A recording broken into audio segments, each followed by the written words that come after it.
Donc, diviser rapidement par 5. Quelle technique on peut utiliser pour diviser rapidement un nombre par 5? Eh bien, en fait, ce que l'on fait, c'est qu'on prend le nombre A qu'on veut diviser par 5, et en fait, au lieu de faire une opération, on fait 2 opérations, mais 2 opérations plus simples. C'est-à-dire qu'on prend le nombre A, en fait, et on le multiplie déjà par 2, et ensuite on le divise par 10. Et ça revient à la même chose que diviser par 5, et c'est plus facile parce que multiplier par 2, c'est pas trop dur, et diviser par 10, c'est facile parce qu'on sait que quand on divise un nombre par 10, on décale sa virgule d'un cran vers la gauche, et donc c'est beaucoup plus facile de diviser par 5 de cette manière-là. Donc on va voir des exemples.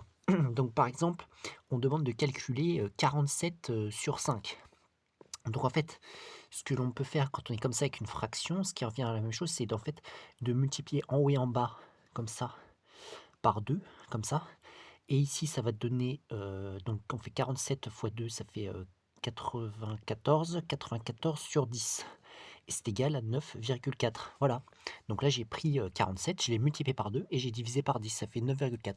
Je fais la même chose avec 83, donc divisé par 5. Donc je multiplie par 2 83, ça fait 166, donc quand même il faut aussi connaître, hein, mais ça fait un petit peu 166, et on divise par 10 et ça revient en fait à 16,6. Voilà, ça donne 16,6 directement.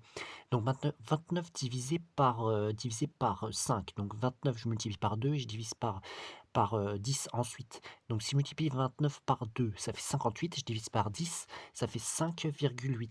Voilà. Ensuite, on a 100 divisé par 5. Bon, ça, c'est pas trop dur, mais imaginons qu'on fasse la même technique. Je multiplie par 2, 100, ça fait 200, en fait, ça revient à 200, en fait, sur 10, et ça fait 20, voilà, ça fait 20. Donc ensuite, 60 divisé par 5, comment je fais? Je multiplie 60 par 2, donc en fait, ça fait 120, et je divise par 10. Ça fait 120 divisé par 10, divisé par 10, ça fait 12, voilà.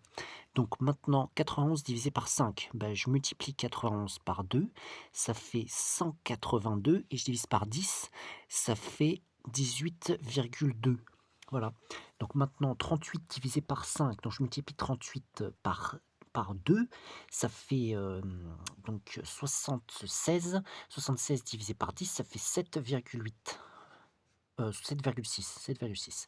Donc ensuite, 74 divisé par 5, je multiplie 74 par 2, ça fait 148, et je divise par 10, ça fait 14,8. Voilà. 125 divisé par 5, je multiplie 125 par 2, ça fait 250, je divise par 10, ça nous fait 25. Oui, voilà.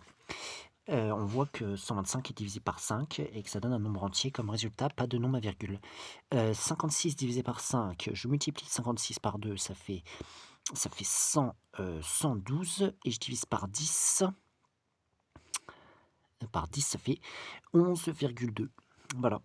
Donc ensuite, 19 divisé par 5, ça nous fait 38, si je multiplie par 2, et je divise par 10, ça fait 3,8. Voilà. 67 divisé par 5, je multiplie 67 par 2, ça fait 134, 134, et 134 divisé par 2, ça fait 13,4. Voilà. Donc, c'est une manière de calculer rapidement les nombres lorsqu'ils sont divisés par 5. C'est déjà de multiplier par 2 et ensuite de diviser par 10. Donc voilà.